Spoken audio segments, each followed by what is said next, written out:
Hej, jag heter Olof Berggren. Jag kallas även för Minister MPC. Jag har gjort en låt tillsammans med David Ringbäck, även kallad Seron. Vi släpper den nu på tisdag, men jag tänker att vi redan nu ska kunna tjuvkika lite på processen och det som jag har gjort i låten. Så att häng med, ta med en kopp kaffe också. Nu åker vi. Så, nu sitter jag framför datorn här och innan vi ens kommer dit egentligen så tänker jag att vi ska gå igenom lite bitet. Det som liksom hela grejen börjar med.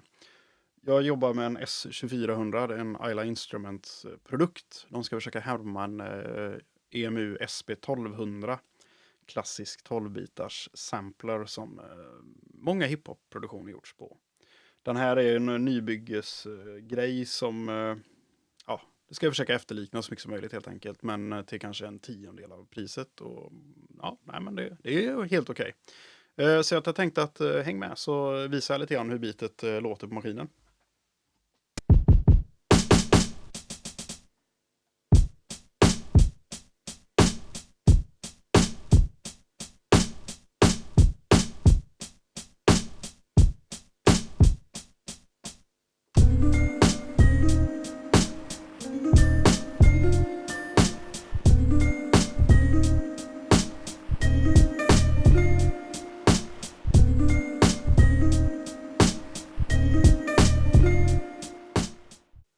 Ja, men den har ju ett sound som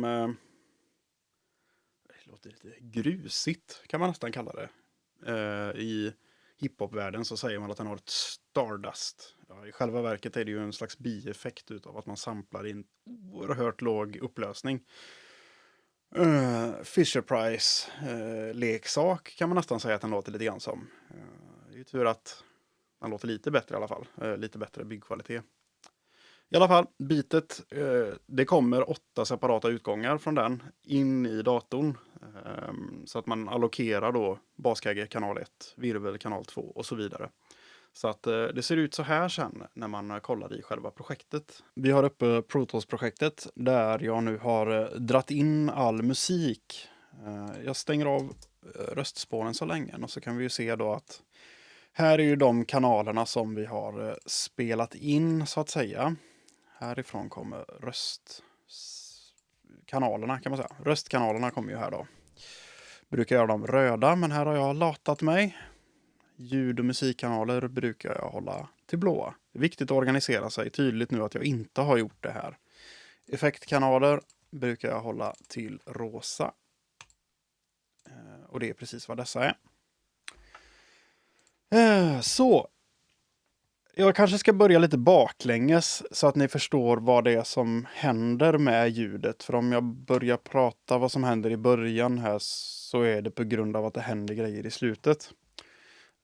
Så vi börjar baklänges. Först och främst på masterspåret så ligger det en trim och det är bara för att nu när jag spelar in det här ljudet så det får få headroom så att det styr över det ni lyssnar på nu.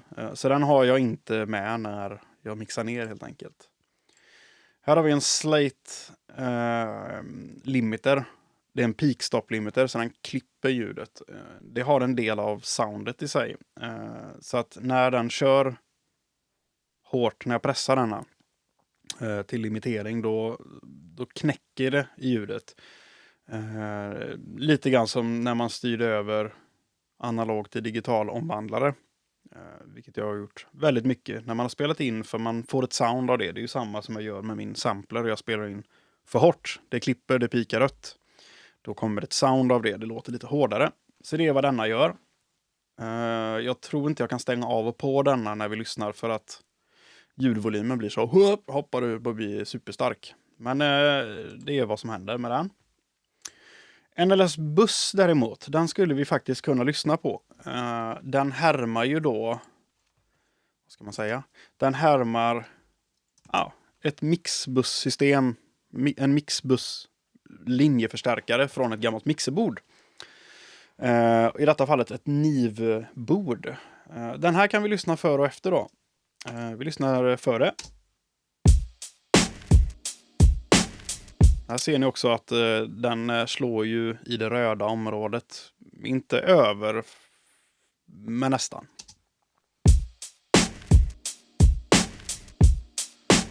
nästan tydligare om jag kan göra en loop och lyssna på. Jag kan ta när musiken faktiskt kommer igång.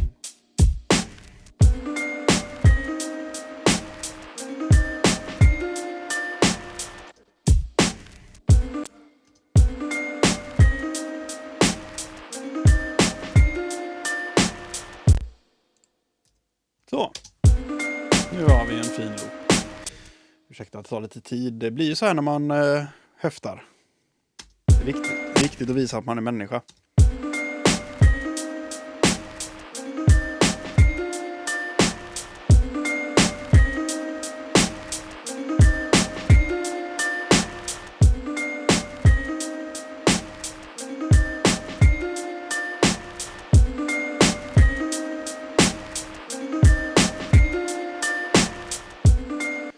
Det upplevs som att det är starkare volym, vilket det faktiskt inte är.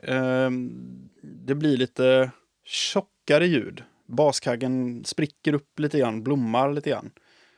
Det låter mer som en enhet, så det är därför jag använder denna då. And that's about it. Det är det som typ ligger på mastern. Den här har jag bara för att trycka upp ljudvolymen. Den limiterar, max 2 dB. Ja, knappt ens det. Den här gör ingenting för soundet, utan det är bara för att trycka upp volymen. Och ta någon speak eventuellt. Så. På mastern här då, på musikmastern, alla musikspåren, hela bitet går då in i en masterkanal, kan man säga. Då har jag en regel för det, och sen har jag en röstkanal, så då har jag liksom lätt en kontroll att kunna blanda mellan de här två spåren. Så vi kör bara musikpaketet nu.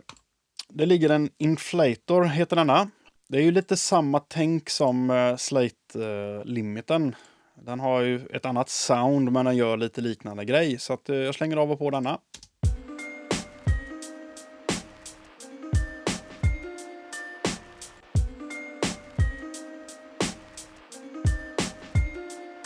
Och nu märker ni att jag stängt av limiten där. Det är så mycket volym jag tappar på det.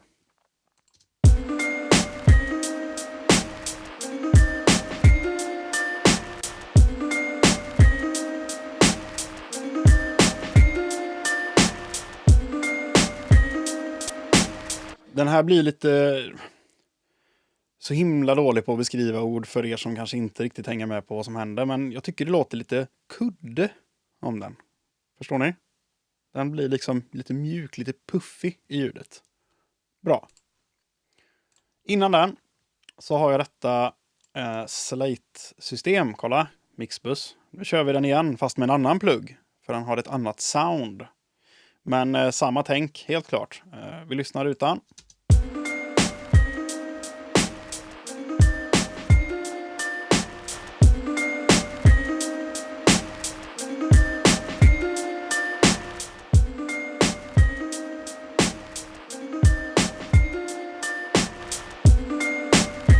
Här blir ljudet faktiskt en 2 dB starkare. Så lurar inte på det. Men den gör ju också det här knäcket på baskaggen och virveln. Det är ju för att när jag samplar ljud i trummaskinen så kan det vara 2 helt olika inspelningar. Jag kan sampla baskaggen från en skiva och virveln från en helt annan. Helt olika studios, helt olika trummisar. Ljuden sinsemellan då blir så annorlunda. Men genom att göra såna här grejer i flera steg så låter det mer som en produktion eller ett sound helt enkelt. Så det är som ett lim, kan man säga. Innan det så ligger det en EQ och också en drive, ännu mer mixbus-tänket.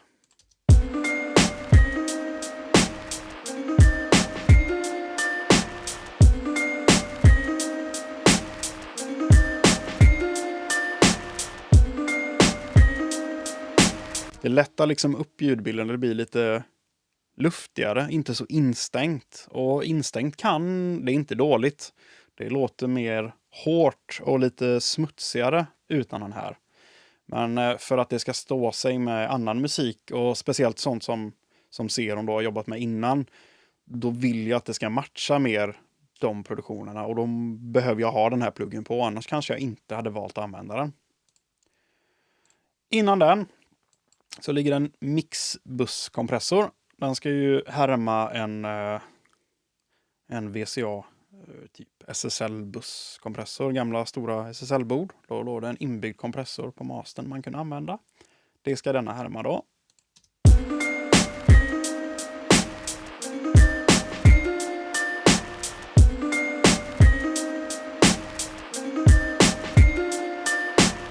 Den går inte jättehårt utan det är mer för att liksom den jämnar ut baskagge virvel och jag vill att det ska pumpa. Det ger lite excitement, vet du det? Man blir lite wow, nu händer det något mäktigt. Jag stänger av allting på den mastern nu så lyssnar vi helt utan beatmaster-processningen då.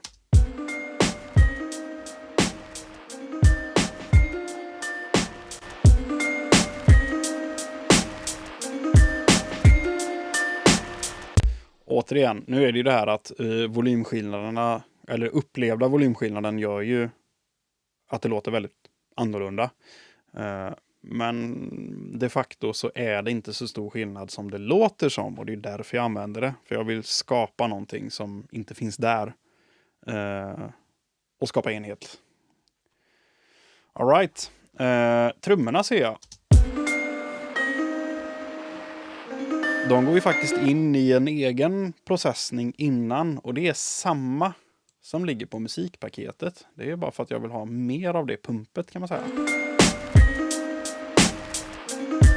Så egentligen så komprimerar jag ju trummorna 6 dB i masterbuss. Återigen för att skapa någon slags likhetskänsla och pump. För jag tycker det är tufft när det pumpar. När det görs rätt, då är det bra. Baskagge. Inget konstigt. Jag gatear den för jag tycker jag fick upp lite för mycket brus från maskinen. Brukar inte vara ett problem. Jag härmar också signalkedjan som många av mina favoritplattor när de gjordes på 90-talet. Då var det här man använde. Man hade SSL-bord och så hade man en Studer A800-bandare. Så den här kedjan, analog då, användes ju jättemycket på 90-talet. Så det här är ju en del av soundet från de skivorna. Sen att det händelsevis råkar vara UAD-pluggar, det är bara för att jag ska spara min dator på kraft. Inte för att det låter nämnvärt mycket bättre än någonting annat. Det här hade jag kunnat göra någon annanstans. Men jag tycker inte det är jätteintressant att jag går igenom varenda spår utan jag mer beskriver vad det är som händer. Ibland duger inte ljuden som jag har samplat utan där har jag gjort mitt hemmakok. En egen baskagge som jag triggar, blandar 30%. Jag blandar in den 30% mot. Det här kan ju vara lite intressant att lyssna på.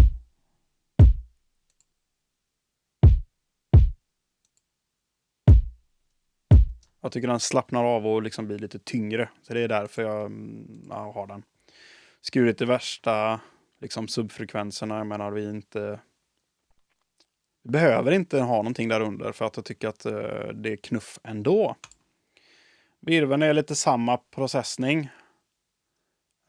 SSL och bandaren igen, trigger, samma sak. Där har jag också triggat på ganska mycket grejer med extremt låg volym.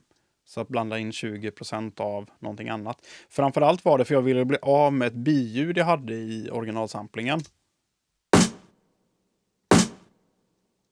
Låter som man tar ett stort bett av ett knäckebröd. Ja, eller hur? Men det är ett flam som jag har svårt för. Låter jätteannorlunda men det är så himla lite som gör skillnaden. Plus att fasförhållandena mellan att blanda så många olika samplingar gör ju att man släcker ut vissa grejer. Det är också en anledning till att jag gör detta helt enkelt. Sen har jag den här. Det blir lite mörkare, lite med sammanbitet. Helios.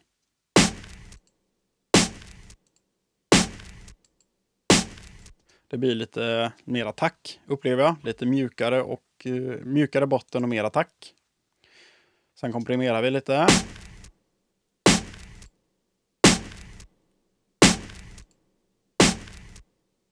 Nu när jag lyssnar på det i efterhand så skulle jag gilla ju det bättre utan, men i helheten så tror jag att ändå den här behövdes. För att splatta till det lite grann. Så han har ett det är knappt så att det är nämnvärt, men jag har ett litet reverb för att skapa lite längd i den. Sen är det inte så mycket mer magi där egentligen. Jag har kopierat virvelslagarna på sina ställen och så har jag slängt ett litet eko på den. Det är samma processning på dem, men jag har ett litet slapback-eko för att få lite mer live-feeling, eller vad säger man? Hi-hat är hi-hat. Inget konstigt med det. Basen är väl samma sak egentligen. Det händer inte så mycket. När kommer den in då? Den kommer ju typ här borta.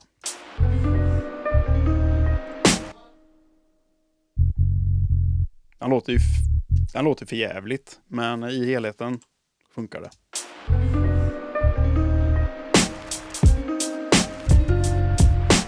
Huvudsamplingen. Så det är ju inte bara som att jag tagit ett ljud, utan jag har ju byggt ihop kanske 5-6 olika segment av en låt. Spelat i olika och pitchat om det och klippt upp det så att när jag skickar alla de här samplingarna till en kanal ut ur samplern så dyker upp en kanal mono. Det ska också tilläggas. Allt är i mono. Underskatta inte det. Det blir mycket hårdare då, tycker jag. Givetvis, jag har lite reverb och jag har lite såna här grejer då, så jag kan ju stänga av de grejerna.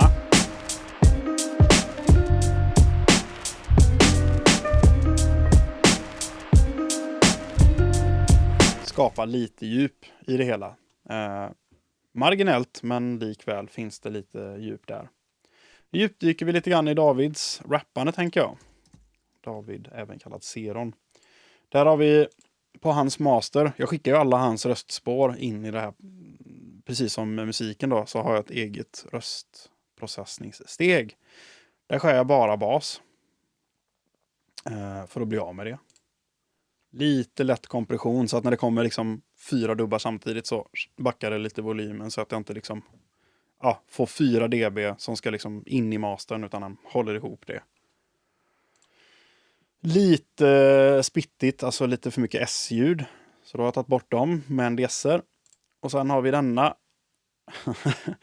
som att skicka det på vinylpress. Nej, men det är inte det handlar om. Den har en luftighet. Soundtrack of a South American capital where traffic moves fast or slow like rap flows, only more disruptive. So buckle up and put the helmet of salvation on. No. Det blir lite, det händer någonting i halsen som gör att det liksom blir lite raspigare och luftigare på samma gång. Sen kompenserar den också desen. Jag tycker desen kanske låter som att den jobbar lite för mycket, men med den här så får man tillbaka S som låter bättre än de som är där innan. De är inte så tunna utan det är lite fetare. David har ju spelat in detta själv där han bor i São Paulo. Så jag kan inte prata jättemycket om vad det är för grejer han använt, utan jag kan bara prata från de filerna jag har fått till mig då. Men jag försöker återskapa det jag skulle gjort om jag hade spelat in den här själv. Då hade jag använt mig av en Neve typ preamp. Så jag har kört den lite hårdare än släppa igenom neutral. Just för att jag vill ha lite rivighet från denna. Och sen lite botten. För att liksom få det lite tyngre. Kan se om jag kan lösa detta. Soundtrack of a South American capital where traffic moves fast or slow like rap flows, only more disruptive. So buckle up and put the helmet of salvation. Det blir liksom lite mer avslappnat. Det låter mjukare kan man väl säga. Fastän det distar. Så det liksom jämnar ut och blir lite kudde nästan. Sen har jag tagit bort lite frekvenser och det är troligtvis på grund av det rummet han spelar in i som jag måste göra den här processen. Annars hade jag nog inte gjort det. Det kan vara att man är i ett mindre rum än vad man kanske... Ja, att man får liksom vissa frekvenser som då studsar tillbaka in i micken och släcker ut. Eller skapar pikar. Det är de pikarna jag tar bort här. Soundtrack of a South American capital where traffic moves fast or slow like rap flows, only more disruptive. So buckle up Det and liksom jämnar ut det, balanserar upp det. Det är vissa toner med whoop, sticker iväg. Då försöker jag hålla tillbaka det med denna. Komprimerar. Det hade jag också gjort vid inspelning för att jag fan ska göra det för sen. Utan det är bättre att jag gör det när man spelar in. Men nu är det inte jag som har spelat in utan jag får återskapa det jag skulle gjort vid inspelning. soundtrack of a South American capital. Soundtrack of a South American capital where traffic moves fast or slow like Det blir liksom lite mer närvaro. soundtrack of a South American capital where traffic moves fast or Jämnar ut stavelser så att man hör allting. Det blir också en nerv i det som känns mer old school, lite mer smutsig. Så. EQat, jag drar på jättemycket diskant. soundtrack of a South American capital where traffic moves fast or slow like rap flows, only more disruptive. So buckle up and put the helmet of salvation on. No need for speed. Det blir lite muggigt ljud. Men det blir ju för att jag har komprimerat. Det blir för att jag har dragit på lite botten och listat sången innan detta. Då är det en av bieffekterna. Och om man då återskapar diskant med någonting annat än den diskanten som fanns från början, då blir den lite tätare kan jag ju tycka. Så det är därför jag gör det. Låter som att man motarbetar sig, med det för att man skapar något nytt och skapar något nytt och skapar något nytt. Och då, helheten är ju det man är ute efter. Men hela den här slingan som jag har gjort nu hade jag kunnat strunta i om jag hade spelat in det själv. Men det är också för att jag har kunskapen, kontrollen och hörseln för att ta sådana beslut vid inspelning. Då hade jag inte behövt lägga de pluggarna på helt enkelt. Men det är ingen dålig inspelning, det låter jättebra. Och gör man de här grejerna så kommer man nära det resultatet jag hade gjort om jag spelat in det själv. Och han har ju gjort lite dubbar och sådär, men jag tänker att det behöver vi inte gå in och ändra i. Och så har jag jag har blandat 2 olika tagningar. Annars är det one takes, jättebra. David är fruktansvärt talangfull. Både författare och Deliverance. Och vi har också haft en jättefin kontakt där jag har kunnat komma med feedback helt enkelt. Att testa det här, låt lite aggressivare eller backa. Ja, men så här. Man har en bollplanksgrej och det är så musik ska skapas. Det ska skapas utifrån idéer man har ihop. Annars blir det lätt spretigt. Sen hade han ett önskemål med tanke på att låten heter South American Capital. Så ville han skapa den miljön. Jag vet inte om det var jag eller om det var David. Tar ingen cred för det. Som hade önskemålet om att skapa känslan av en South American Capital i början av låten. Det är ju lite den här kaotiska delen. Så att jag byggde upp ett ljudlandskap.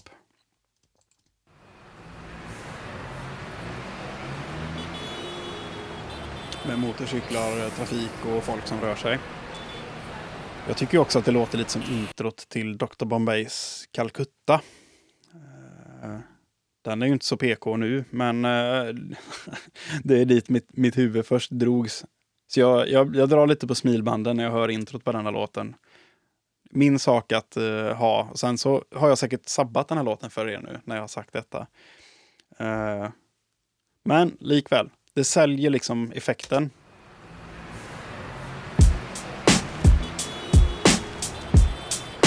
Ja. Man hör stadsljuden liksom. Man har musik i lurarna och stadsljuden. Och sen så blir det ett smack. soundtrack of a South American capital where traffic moves fast or slow like rap flows, only more disruptive. So buckle up and put the Sen har jag gått in och redigerat, alltså jag har ju programmerat allting i maskinen, men sen är det något slag som inte stämmer och det är det jag har klippt till. Jag har ändrat någon hi-hat, jag har tagit bort någon virvel just för att skapa lite dynamik. Skapa dynamik och någonting så det händer någonting. Så inte det bara är 2 takter som går runt. Oj, nu är det kaffet som gör sig påmint här. Lite reverb, inga konstigheter. Istället för att ha ett reverb så blandar jag 3 olika, för de har olika karaktärer som bygger ihop och blir ett sound som jag gillar. Sen har jag en Sunsamp, det är en gitarr, basförstärkare, preamp, någonting. Som den är emulerad i datorn helt enkelt. Det finns en rackenhet, har funnits sedan mitten på 80-talet tror jag. Och där skickar jag grejer.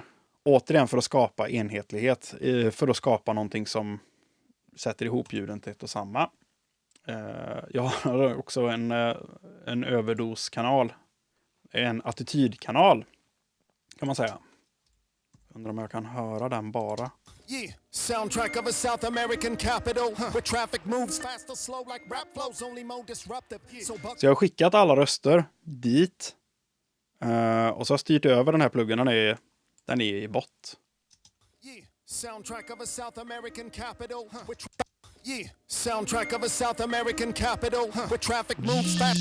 Det blir lite så här symaskinsdist. Men med... Soundtrack of a South American capital where traffic moves fast or slow like rap flows, only more disruptive. Just för att jag vill att det ska kännas som bitet då, att det liksom det är på gränsen till att gå sönder. Alltså det låter som att det går sönder, men jag tycker att det är en del av känslan i låten. Det är återigen, det är en sån grej som man får ta väldigt mycket hänsyn till när man gör en mix, tycker jag. Att känslan i en låt, innehållet i en låt får ju, ja men jag hör min bild när jag hör texten, hur han rappar den. Och han valde att skriva den texten till det här bitet. Då, jag får lite kaotisk känsla. Och det där när någonting liksom kryper nära in på en, ja men som stress och såna här saker, då blir intrycken liksom mättade in i huvudet. Jag låter som en filosof här nu, men det är ju det handlar om. Jag hör att musiken liksom, eller ljuden i staden, allting är liksom gör att man blir väldigt påverkad och överansträngd.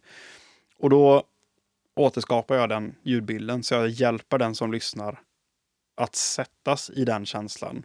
Och det är ju också därför mixande framförallt tycker jag är väldigt roligt, för det är väldigt individuellt. En del tänker på helt andra sätt. Och det är inget som är rätt och fel, utan det är ju det här som är konstnärliga uttrycket. Min känsla för låten är den här stressen som jag själv skulle upplevt. Och så återskapar jag den så att ni får uppleva den. Så att en liten sneak peek in i min hjärna helt enkelt. Svårare än så, ja, eller vad man nu ska säga, svårare än så är det inte. Nej, men nu har jag gått igenom alltihop utan att vara alldeles för tekniskt nedgrävd. Hoppas ni hade kul och att det var lite lärorikt och givande.